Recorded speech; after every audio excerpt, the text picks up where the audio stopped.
I'm Marcia Grace, your modern meditation mentor, and I am so happy to be here today with someone I just cherish so much because she's been in my life. She probably doesn't even know this, but she's been in my life quite a while because she's my yoga teacher currently.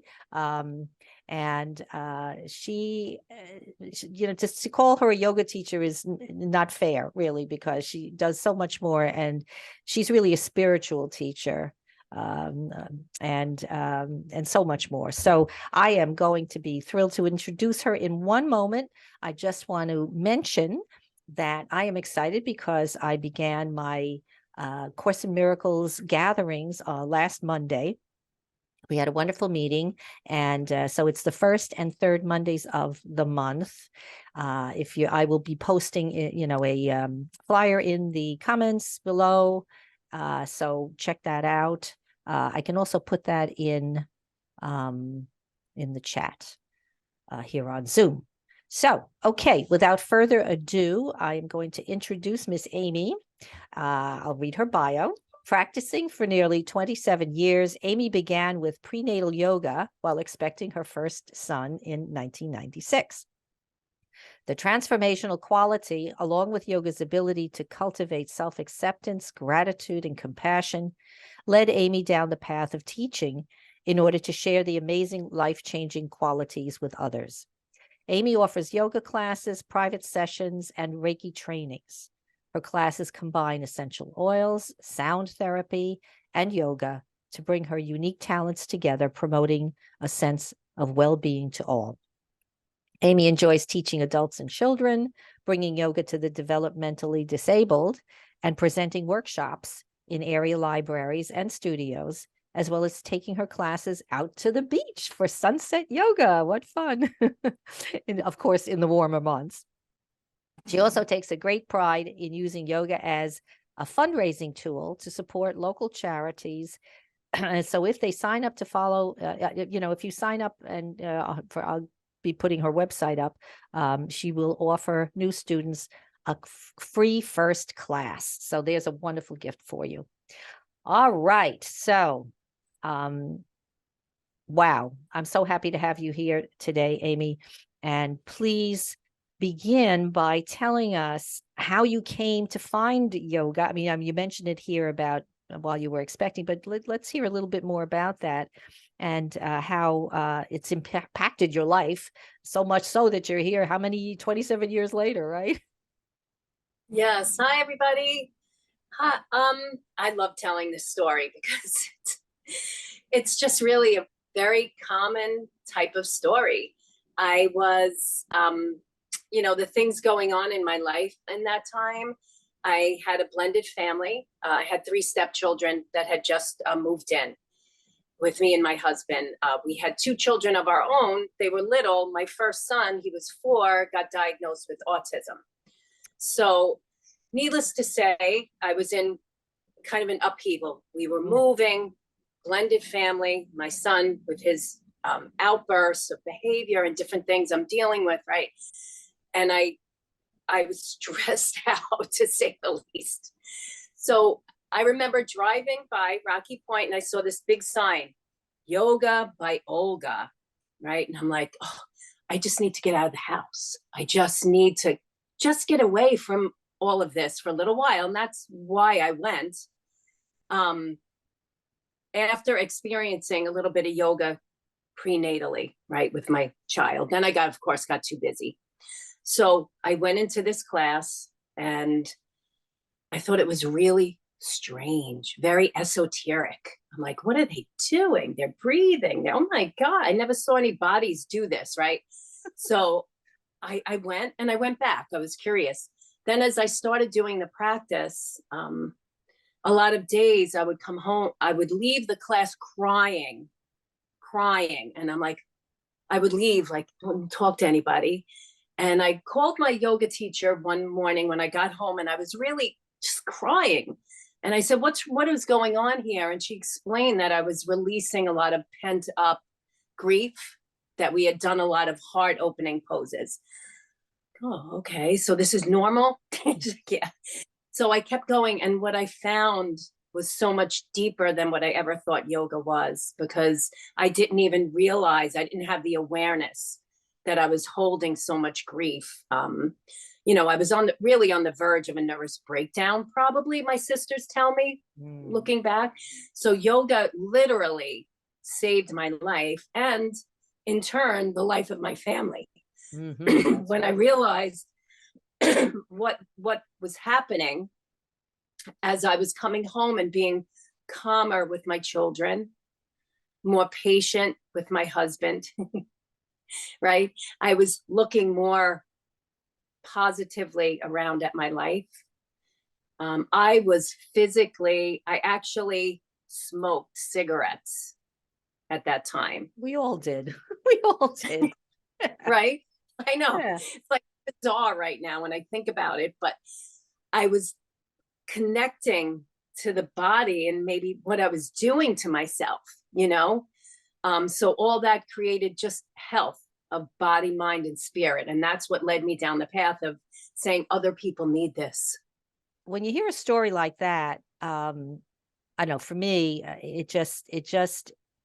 it sings to my heart, to hear that, because something in you, what I'm sensing is something in you was ready to find peace, and you didn't have a clue how, because nobody teaches us these things, right? So you didn't know how. And then, but you were open. That's the thing. Something in you was open and ready to have this shift so that you could pull everything together. Because you were going through really tough stuff. So, yeah. and Olga, it's funny you mentioned Olga, because I know Olga was a teacher for many people who became yoga teachers on Long Island back in those days, right? Back in the day. Yeah. She left the island and everybody was heartbroken. Yeah. But we start because, and I'm so thankful that I found, when I stepped into yoga, that I found a spiritual teacher. That's right. That's a good point, right? Not all yoga teachers are spiritual, or not teachers bring in the wealth of knowledge of yoga. Not all teachers bring that in, because it's a philosophy and it's a science.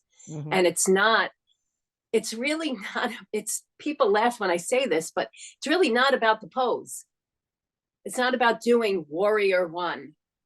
It's about learning how to be in your body in such a way that you can be present and aware. Right.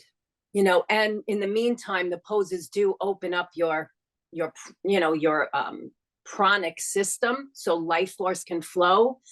And physically, so like before I found yoga and I was in that kind of dis-ease, right? So much was going on.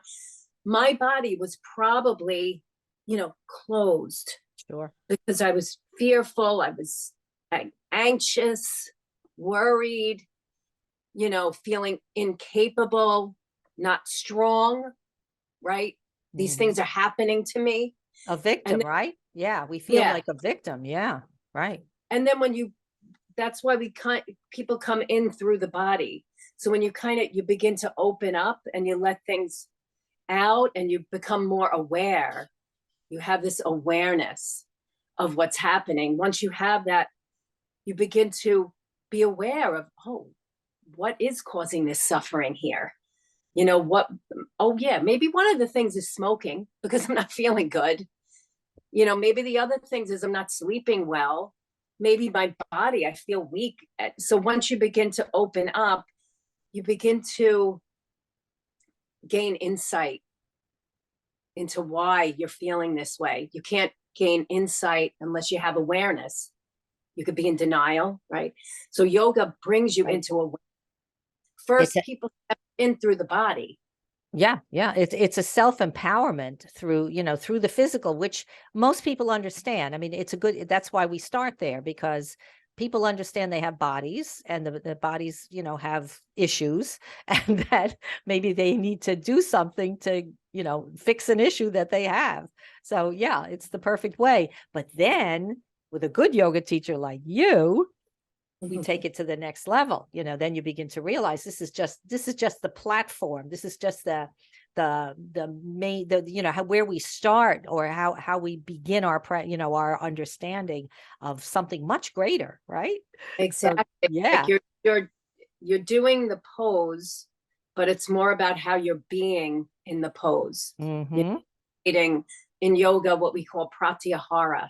It's one pointed focus. It's turning the focus inward. Mm-hmm.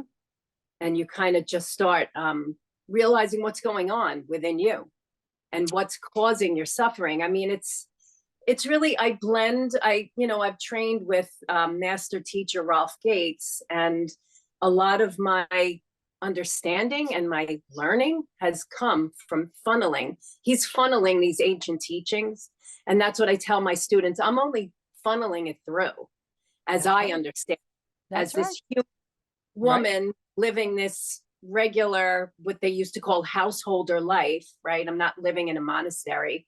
I'm here dealing with everything that we deal with. Right. So I'm kind of taking in these ancient teachings and then funneling it back, right? So the way that I can understand it. So we cultivate, these foundational qualities so that we can make wise choices in our life. Right. And what I love that you say that, because it's so true that every person is going to be attracted to the teacher they need at that moment. What do they say? When the student is ready, the teacher appears. And so, and that's why I don't really believe, there's so many yoga studios and so many yoga teachers, but I've noticed how I will not stay with a yoga teacher that does not fill me up, that just offer what I need. And it has, not that they're a bad person. It's just the energy isn't the same. The energy isn't connecting. And so you find somebody else, so it's so true. We take in, it's just like working with A Course in Miracles for me, with my students. I mean, they're going to hear my take on how the material represents what we're experiencing, and some other teacher will, same thing, they'll get that point of view, and we're all in the perfect place as far as I'm concerned, so it's all good. Let me ask you this. Yoga encapsulates so many things, but tell us about some common practices in yoga.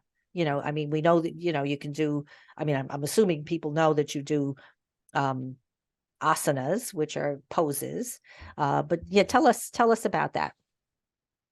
Okay, well, there's really, in the Patanjali's Yoga Sutras is like the text that's kind of like the Bible of yoga. There's other texts too, but the practice of hatha yoga.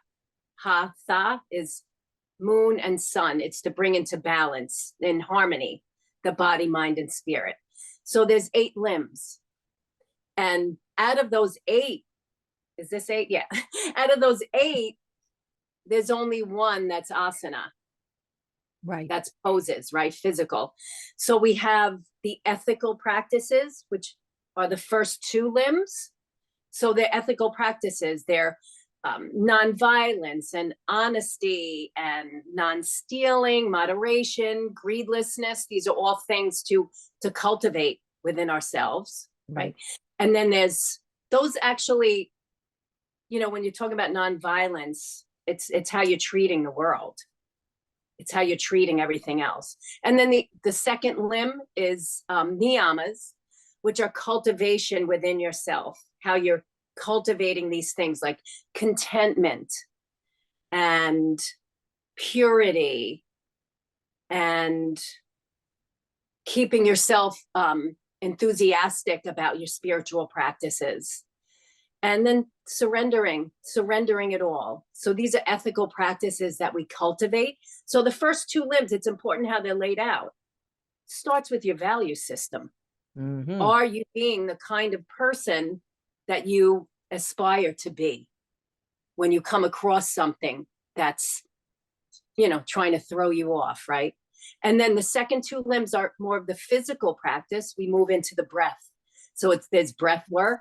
We breathe, we focus on the breath. There's many different breath practices, but a simple one is just to breathe in to the count of 3 and breathe out to the count of 3, cultivating breath awareness. And then from that breath awareness, we move into physical postures to open the lines of energy. We have what we call energy centers, nadis. They're these where the prana, the life force, can flow. And like that, when you're all closed up, it's really not flowing, right? Right.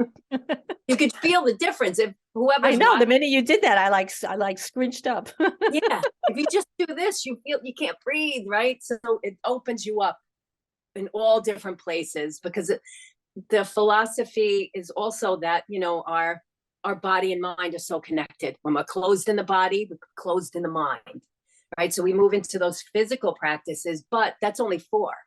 So the next 4 are all stages of meditation. Mhm. People forget. They often separate yoga and meditation. It's not, it's the same.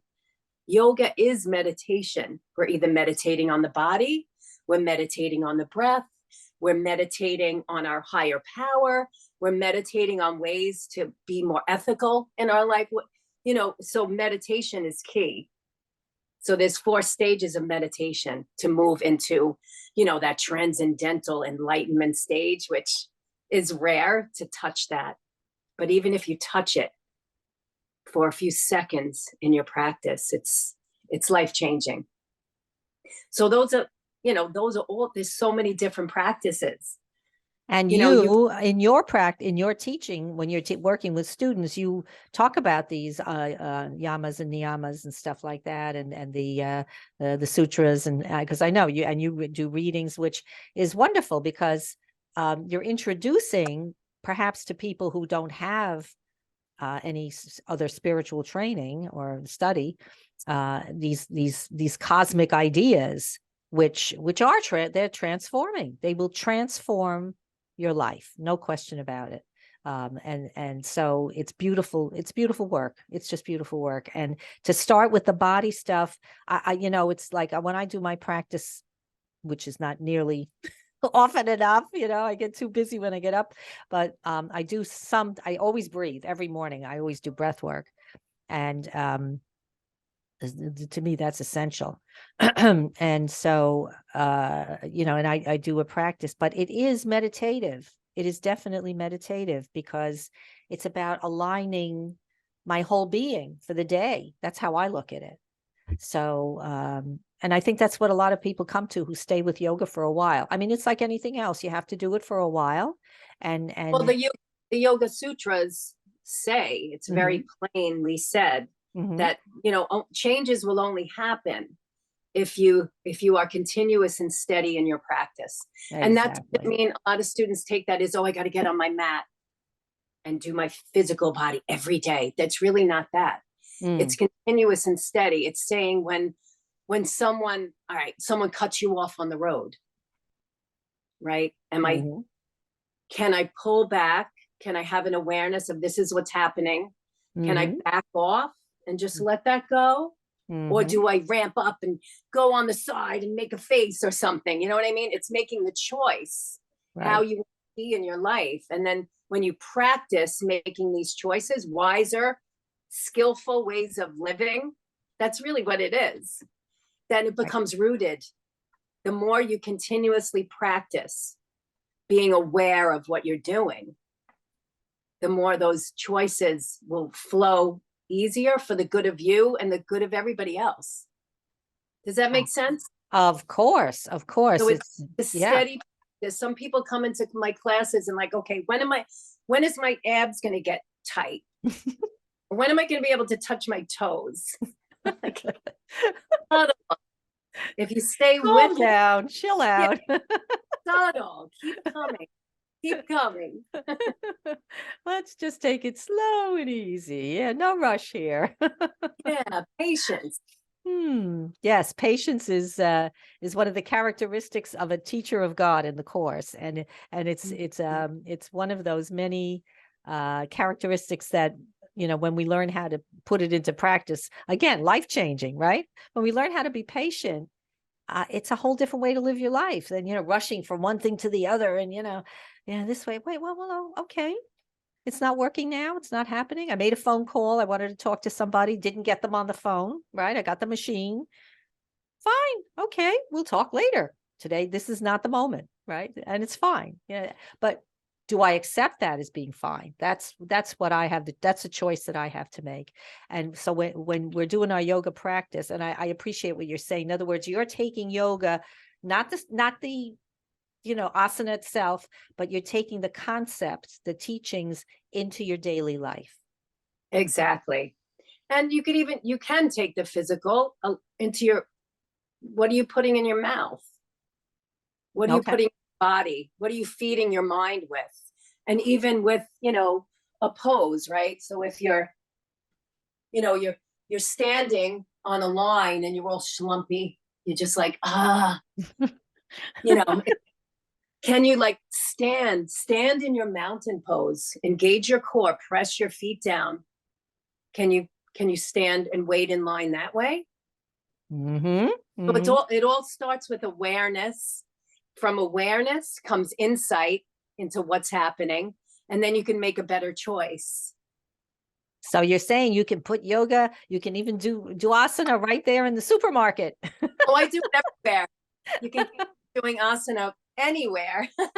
Absolutely. So true. I do. I'm always conscious of, there's just something in me that says, as soon as I feel myself kind of going like this, something pulls me back, it's like, and I think of you. Yeah. Imagine there's a string, attaching, pulling you up. Pulling you up and opening. It's opening. So And, you're not, so I lift up and it feels good. You feel the difference. It's a shift. It not only shifts your body, but it shifts your consciousness. So it's really great.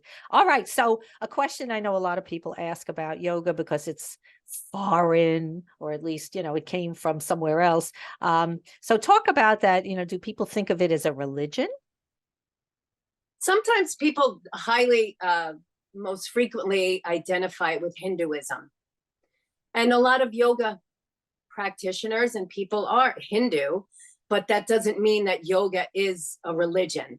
Yoga is a science that you can incorporate into any spiritual practice or religion that you attend. Like, I have a brother that's very religious, and he was nervous that I was getting into yoga. He thought, oh, yoga, it teaches you to trust yourself. Oh, God forbid.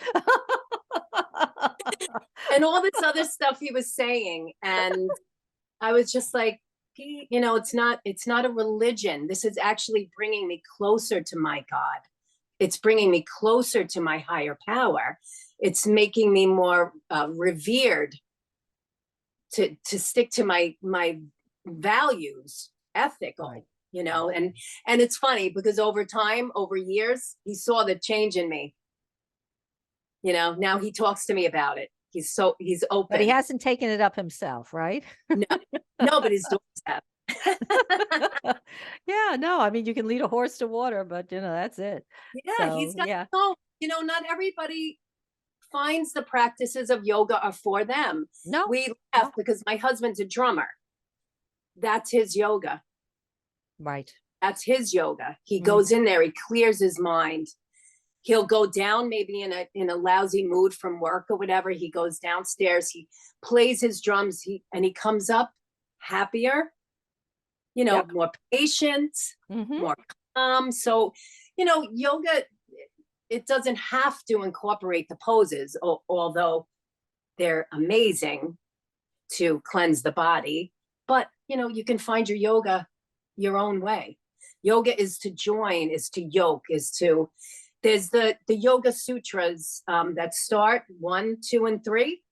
And my teacher has described them as, and I always have it right in front of me to remind myself, it's Atta Yoga in Sanskrit. And it means now is the time, right now, to come into the present moment. Yep. So the war in your mind can cease to disturb. Right. So the veil can lift. Sutra 3 is the veil can lift, and you could see things for what they really are. You could be in reality and having an experience of being in that moment, not what happened the last time you were there or what you think should happen. right? Right, right, right. Well, So it's you can, part of what it is that we bring the past into our present, and or and then you're really not in the present because you're back there, and there is gone. It's over. So why do we do that to ourselves? Because that's where fear is, that's where doubt is, that's where all the emotions are buried in the past. So if you don't take it with you, if you're in the present moment where all possibilities exist, that's where happiness and peace are. And yeah, yoga helps us get there, by especially for new people, new people who are just learning how to do this, come into yoga, to do the asana, because while you're trying to balance yourself or do whatever it is, you're not anywhere else but right there. yeah, 'Cause you're trying to figure it out. Well, my arm straight or, whatever. yes, Yeah, so it's great. All right. I know time is fleeting, and I want to ask you one last question, if you don't mind. How should a new person begin a practice? What would you recommend? I would first start like, maybe Googling and reading some stuff about yoga, dive into a little bit of what yoga is, the science of yoga. Hmm. And then to find a teacher that really has a class for truly for beginners. Sometimes it says beginners, but I would have a conversation with the teacher before you begin and try a beginner's class. Adult ed or the library are great places to begin because they Yes, they work with are. general public. Hmm. So you're not getting any, well, you do sometimes, but you generally get more beginning students than hardcore people that have practiced for years. So it's going to be geared towards the beginner. That is my and then the other thing, so you go, and if it's not for you, don't give up. Try that same class again. And if the teacher still isn't for you, like you said, then try a different teacher. And talk to them. Have a conversation to let them know you're just beginning.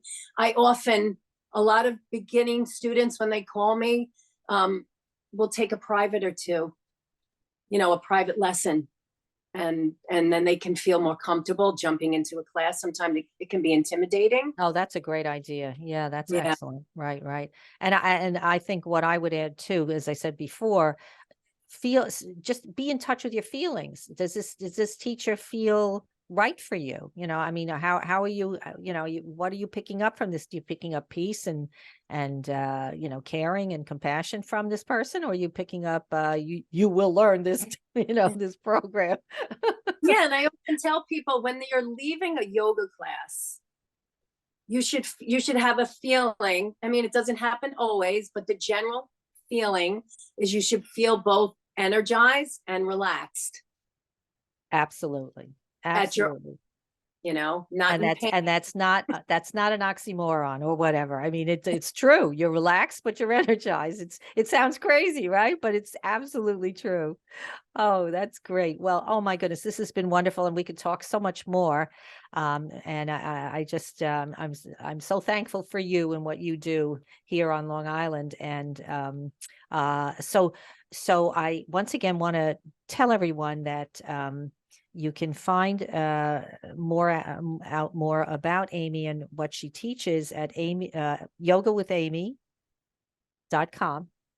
Right? Yeah. Yoga with Yeah. I mean, it's pretty simple, yogawithamy.com.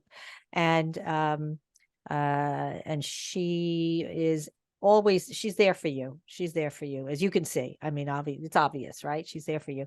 So I want to thank you again. And I can't wait till our next class begins. I'm excited.